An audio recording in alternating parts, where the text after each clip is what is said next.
Manipur ki chingi district ani Churachandpur amadi Kangpopi district ta CBSE da affiliate tawba school sing withdraw tawba ki wafam asi amuk hanna khanthabina ba koki MLA tara na CBSE ki chairperson da haijakrai.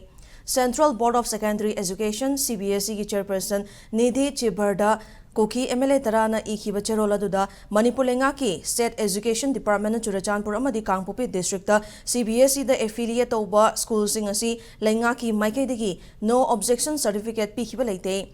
Hariba School Singasi, Fek Amadi, unauthorized ni Haina, CBSE the Tangat Kiba complaint Adugi Matung inna withdrawal ki wafam asilakpani. Adubu Manipur Lengaki wafam asi yumfam yaudaba aranba wafam ni. Hauzik Sedasida Tokliba Irang Asiga Mari Lenana, Manipur Lariba Apikpa Furup, Koki, Jomi, Mar, Travel Singbo, Maru Fangna, Mutat Kinaba Manipur Lengaki Tausil Amani Haiba Wafam Pali.